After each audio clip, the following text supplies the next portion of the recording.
Tome nota. Com Heródoto Barbeiro. Heródoto Barbeiro chegando para conversar aqui com a gente diariamente aqui no Nova Manhã. Tudo bem, Heródoto? Bom dia para você. E que língua nós vamos falar hoje? Hello, how are you? How are you doing? Good morning. Essa é uma rádio brasileira, a gente fala português. Mas e aí, então, tá tudo bem? Falar Tupi-Guarani. Tupi-Guarani, é verdade. É verdade. Não, a gente fala brasileiro. Nós vamos falar Tupi-Guarani. Ia ser um problema. Eu não sei nenhuma palavra em Tupi-Guarani. Não. Mas a gente tem um monte de palavras. Você é Anhangabaú. Isso. Anhangabaú, é verdade. Tamanduateí. Tamanduateí. Pegar o nome dos rios aqui de São Paulo, a gente já... Tietê, tudo. Tem também 25 de março. Desculpa. Mas essa é bem brasileirona mesmo, viu? Abacaxi, Amapá, amendoim, açaí, anhembi, abacaxi aracaju. É Tupi-Guarani, é? Tá escrito aqui. 65 palavras de origem tupi. Bom, muito bom. Heródoto, por que estamos falando sobre falar inglês? Estamos falando pelo seguinte, porque saiu aqui uma pesquisa internacional dos países que têm maior ou menor proficiência na língua inglesa. Ou seja, países que não falam inglês, mas que têm o inglês como segunda ou terceira língua, né? Por causa das transformações mundiais. O que é interessante nesse caso aqui são duas coisas. Não é de hoje que a gente percebe que alguns países querem impor a sua língua aos demais. Isso vem desde a época do Império Romano. O Império Romano, por exemplo, para onde se estendia, era obrigado a falar latim. Por esse motivo, nós falamos português, que é de origem latina, falamos espanhol, porque é de origem latina, né? Falamos francês, porque é de origem latina, porque isso foi imposto pelo Império Romano. Aí o pessoal juntou com as suas características locais e ficou do jeito que nós estamos. Mas houve uma época, por exemplo, aqui no século XIX, em que na corte brasileira do Rio de Janeiro só se falava francês. Só francês. Na corte do czar, Pedro I, também só se falava francês. Aos poucos, a língua inglesa foi se impondo. Por que razão? Todos nós sabemos, por causa da Revolução Industrial. Começou na Inglaterra, depois espalhou pelos outros países do mundo, mas os modelos ingleses, as medidas inglesas, inclusive, eu peguei uma época, por exemplo, quando eu trabalhei na oficina do meu pai, em que as ferramentas eram medidas em polegadas. Me dá um cano de 3/4. 3/4 do quê? De polegada. Hoje elas são em milímetros. Né? Mas eles se puseram em tudo. Até hoje, o horário mundial onde é? Onde é o 0 hora? Greenwich, que é um bairro de Londres.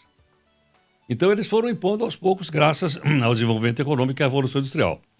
Bom, hoje o mundo está extremamente globalizado, você não pode ir para lugar nenhum se você não falar inglês. Não. As pessoas falam inglês melhor ou pior.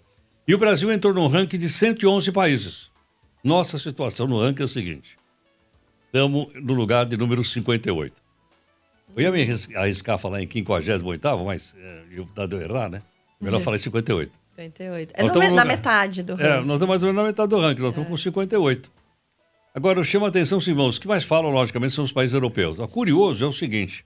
O curioso é que hoje, 1/3 da população mundial fala inglês. A população mundial tem 8 bilhões, como a gente comemorou aqui outro dia. Portanto, nós temos aproximadamente 2 bilhões e 800 milhões de pessoas que falam inglês. Mas a língua nativa ou não? De proficiência. Essa proficiência. Para ter uma ideia da importância que tem a língua inglesa. Hoje você vai numa firma alemã, o pessoal fala inglês. Às vezes fala alemão. Ou vai numa firma francesa, o pessoal fala um pouco de francês, mas a língua é o inglês. Mas na França eles são bem... Só protesto, né? Eles são bem arredios quando você fala. Eu acho que eram. Não sei, eu cheguei numa época lá, quando eu era jovem, e só se falava francês.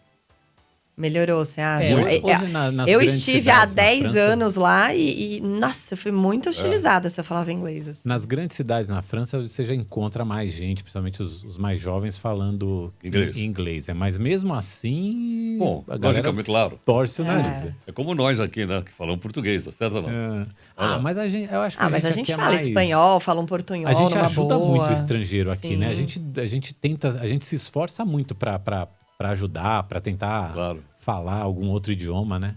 Acho que a gente tem um pouco dessa Agora, tem um ranking aqui também, falando na América Latina, quem fala mais e quem fala menos inglês. Por incrível que pareça, quem fala mais inglês é a Argentina. E, logicamente, Buenos Aires é a cidade que mais se fala inglês por aqui. Ó. Em segundo lugar, a Costa Rica, não me surpreende. Mas me surpreendeu o terceiro colocado, Cuba. Nossa. Cuba. É muito inglês. bacana. Conhece lá ou não? Conhece. Muito, muito inglês. E é interessante que tem uma rivalidade enorme com os Estados Unidos. Então, não é? Teve problemas sérios lá, ameaça de guerra, continua aquele bloqueio econômico até hoje, não é verdade? Pois é, E, no então, entanto, é o isso- terceiro. Cuba é o terceiro que mais fala.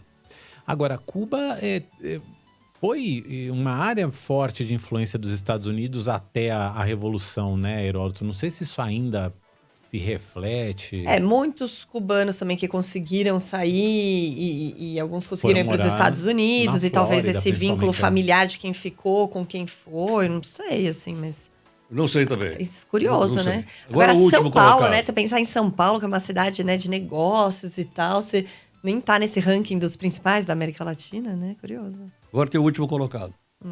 Adivinha quem é? A gente? Na América Latina. Não, o Brasil está em lugar 58. Ah, No 58. ranking Na geral, América, mas da no América geral. Latina. Não, o último. Ah, México. Olha. tem que estar colado nos Estados Unidos, né? Olha só. Fiquei surpreso. É, Também. bacana.